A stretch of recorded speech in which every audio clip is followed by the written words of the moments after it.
Selamat malam, hai penumpang semua. Kali ini kalian sedang berada dalam transportasi menuju ke dimensi lain, dan saya adalah biro perjalanan kalian. Untuk menemani perjalanan ini, izinkan saya untuk menceritakan sebuah cerita dari kisah nyata, yang tentunya kisah ini adalah kisah horor dan mistis. Apakah kalian sudah siap? Baik, langsung saja saya mulai kisahnya. Kisah nyata ditemani arwah penari jaipong. Beberapa abad yang lalu, ada seorang gadis yang berprofesi sebagai penari jaipong. Gadis itu sangat terkenal sekali waktu itu. Gadis itu memiliki wajah yang cantik jelita dan memiliki bodi yang montok sehingga jadi rebutan para jawara dan juragan-juragan kaya. Peristiwa ini terjadi lagi di suatu daerah Jawa Barat, tepatnya di Tegalega. Setiap kali datang, arwah yang berwujud manusia yang berwajah sangat cantik jelita mengenakan pakaian seperti penari jaipong tempo dulu. Kedatangan dan penampakannya tidak bisa diperkirakan. Wujudnya laksana bayangan, karena ia sekarang hanyalah arwah yang berbayangan. Penampakan arwah penari jaipong sudah aku alami sendiri di Bandung. Saat itu aku pergi dari Jakarta menuju ke Bandung pada hari Kamis.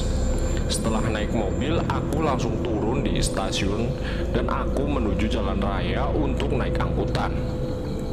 Kebetulan saat itu bertepatan dengan musim hujan. Tanpa aku sadari, setelah turun dari angkutan umum, tubuhku basah diguyur derasnya air hujan. Meskipun hujan terus membasahi diriku, aku tetap melangkah dengan tegap, terus berjalan tanpa memikirkan air hujan yang terus turun. Aku berdoa agar dapat tumpangan sehingga lebih cepat sampai ke rumah sahabatku yang bernama Kak Sonya, yang memang lumayan cukup jauh dari tempat pemberhentian angkutan umum. Biasanya di samping perjalanan banyak tukang ojek yang mangkal. Pada kemana tukang ojek nih? Biasanya banyak. Apa mungkin mereka sedang mengantar penumpang ya? Kataku dalam hati. Karena tubuhku sudah basah kuyup oleh air hujan, tidak berpikir panjang aku memutuskan untuk berteduh di tempat pangkalan ojek. Kebetulan di sana ada pangkalan ojek, jadi untuk sementara aku nggak apa-apalah berteduh dulu di sini.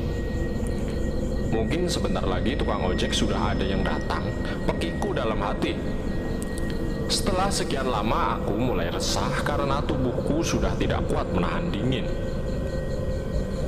Mana hujannya belum reda, handphone lobet, pasti Kak Sonya khawatir banget nih, pikirku bingung. Di dalam keadaan melamun, tiba-tiba di kejauhan aku melihat seorang wanita berparas cantik dan juga ayu berjalan dengan menggunakan payung melangkah ke tempatku berteduh. Sesaat aku merasa lega melihat kedatangan seorang wanita. Setidaknya aku tidak lagi sendirian. Paling enggak ya ada temen lah, bisa diajak bicara sambil nunggu ojek di sini, pikirku. Setelah wanita itu tiba dan berteduh di sampingku, aku langsung menyapa. Kakak sedang menunggu tukang ojek juga ya? Wanita di sampingku tersenyum sambil menjawab. Iya, aku juga menunggu, tapi dari tadi tukang ojeknya belum datang, sahutku. Meskipun baru pertama melihat dan berkenalan, aku merasa mulai akrab. Sepertinya aku merasa sudah mengenal wanita ini. Kemudian aku bertanya kembali, apakah kakak tidak takut pulang sendirian di larut malam dan hujan deras seperti ini? Kataku, kakak sudah terbiasa pulang malam dan menghadapi hujan deras seperti ini, jawab wanita cantik itu sambil tersenyum. Sesaat aku merasakan menghirup sesuatu yang wangi. Aku pikir ini aroma itu berasal dari wanita yang berdiri di sampingku. Aku pun merasa terhipnotis karena sama sekali tidak sadar jam sudah menunjukkan pukul 10 malam. Ketika menyadarinya, aku mulai gelisah. Memandang wajahku yang gelisah, wanita itu berbicara. "Kakak permisi dulu ya, Dek. Kakak kira tukang ojek di sini udah nggak mangkal karena hujan, jadi rasanya tidak mungkin ditunggu lagi," kata wanita itu. Melihat aku diam saja, wanita berwajah ayu itu bertanya lagi, "Rumahnya di mana? Ayo sekalian pulang sama kakak. Kebetulan kakak ada payung." "Nggak baik anak gadis malam-malam sendirian di sini," ajaknya. Aku hanya mematung mendengar tawarannya, namun tanpa pikir panjang, aku berjalan dalam satu payung dengan wanita cantik yang baru aku kenal 1 jam yang lalu. "Kakak selalu pulang larut malam ya?" tanyaku. "Benar, karena pekerjaan kakak seorang penari," jawabnya lembut. "Ya memang sih busana yang dikenakan seperti orang penari," kataku dalam hati. Tidak lama kemudian kami sampai di persimpangan jalan. Satunya lurus dan jalan satunya lagi mengarah ke kanan. Aku mengambil jalur lurus sedangkan wanita berwajah ayu itu mengambil arah lurus. "Dek, kita pisah ya, sampai di sini aja ya," kata wanita itu. Belum sempat mengucapkan rasa terima kasih karena wanita yang menurutku sedikit misterius itu mempercepat langkah kakinya, dan aku pun mengambil inisiatif yang sama mempercepat langkah kakiku supaya lekas sampai ke rumah Kak Sonya, sahabatku. "Kakak pikir kamu nggak jadi datang. Kakak sampai ngecek loh ke stasiun." "Kamu pikir kakak nggak khawatir? Biasanya kamu nggak pernah selarut malam ini. Ya minimal kalau udah sampai kenapa nggak telepon gitu?" tanya Kak Sonya setibanya saya di sana. "Maaf kakak, ponselku lobet. Untung aja kakak belum tidur." Kak Sonya hanya menggelengkan kepalanya. "Ya udah, pergilah ke kamar mandi untuk membersihkan tubuhmu itu. Ganti bajumu, habis itu kamu makan sama kakak. Kakak udah buat soto ayam kesukaanmu. Setelah itu istirahat ya," kata Kak Sonya menasehati. Aku pun tidur sangat pulas dan bangun menjelang pukul 12 siang. Dan Kak Sonya membiarkanku tidur pulas. Setelah mandi dan makan siang, aku menceritakan kenapa aku terlambat sampai di rumahnya.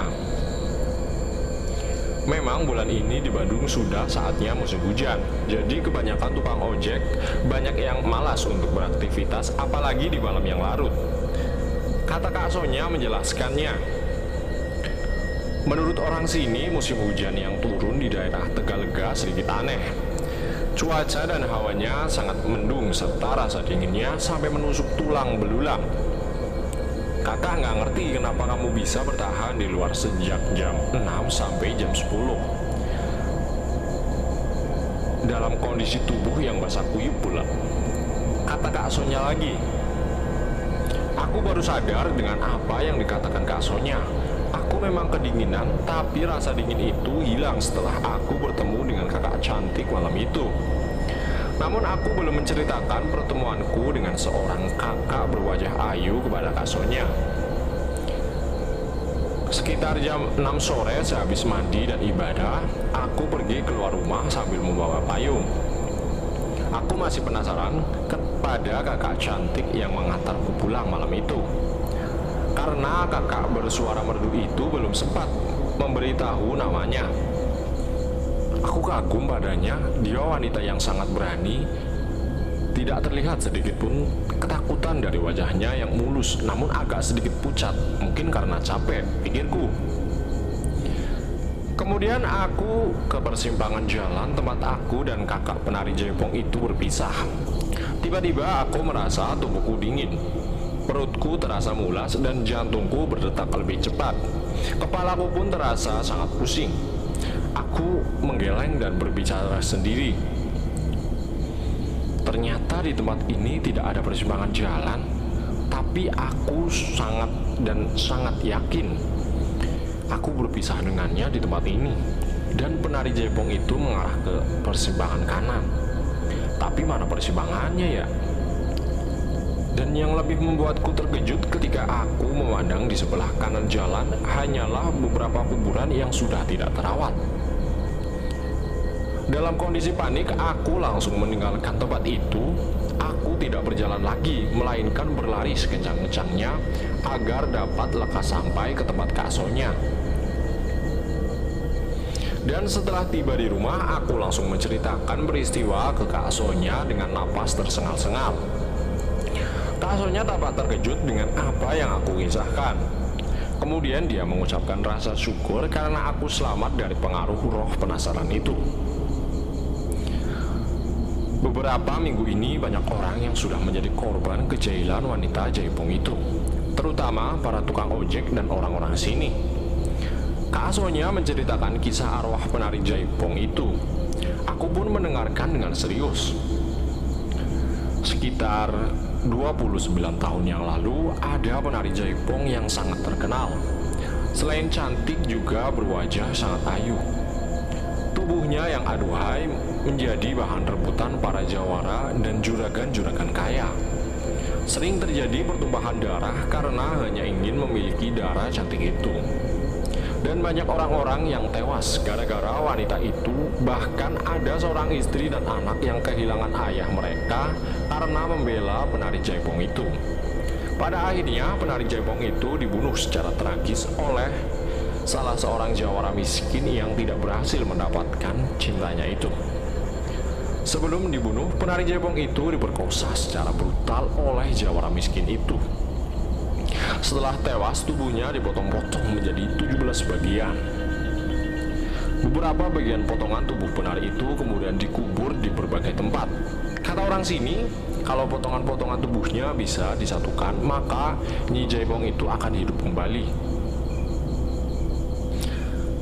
Kenapa dia sering menampakkan wujudnya di daerah Tegalega ini ya kak? Tanyaku. Karena di Tegalega ini dulu arwah penari jaipong yang semalam menemanimu sering menari di sini, ujar Kak Sonya. Dan begitulah kisah tentang arwah penari jaipong.